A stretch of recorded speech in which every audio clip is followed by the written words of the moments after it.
श्री स्वामी समर्थ. रेसिपीला सुरुवात करूया. आजची रेसिपी आहे एक भन्नाट अशी रेसिपी आहे. तर अद्रक घेतलेला आहे 1 इंच आणि त्यातच घालून घेते लसूण घालून घेतलेला आहे. थोडीशी कोथिंबीर, ह्याची पेस्ट तयार करून घेते.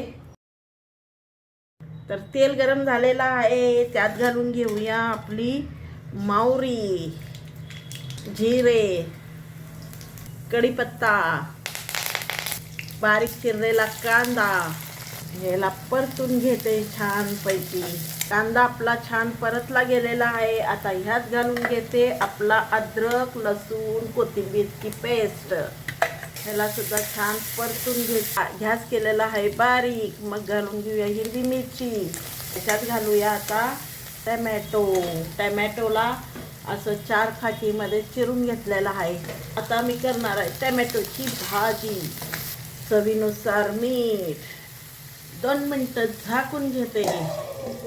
1 वाटी 1 चमचा लाल तिखट, कांदा लसूण मसाला चवीनुसार, 1 चमचा धने पावडर, थोडीशी हळद.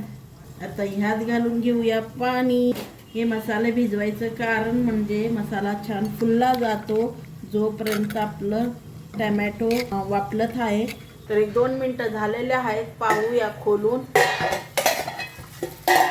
छान वाफरलं गेलेलं आहे.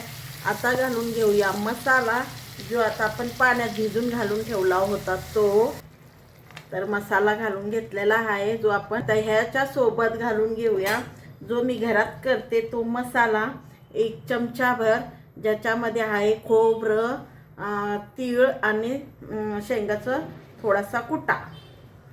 तर मिक्स आहे. तर करून ठेवलेलं होतं मसाला, तो मसाला घालून घेतलेला आहे. तर छानपैकी आता ह्याला मिक्स करून घेते. चला आता ह्याला सुद्धा 1-2 मिनिटं झाकून घेते. आपली भाजी झाली का पाहूया. वाव, बघा किती छान कलर आलेला आहे. आणि तर बघा भाजी मी साधी सिंपलच केली, तुमच्या समोरच केलेली आहे. तरी किती छान आलेली आहे. तर गॅस बंद करून घेते. चला तर मग पाहू शकता किती छान झालेली आहे. पुऱ्या माझ्या घरामध्ये ह्याचा सुगंध दरवळत आहे. वाव, चपातीसोबत भातासोबत खूप छान लागते. करून पहा.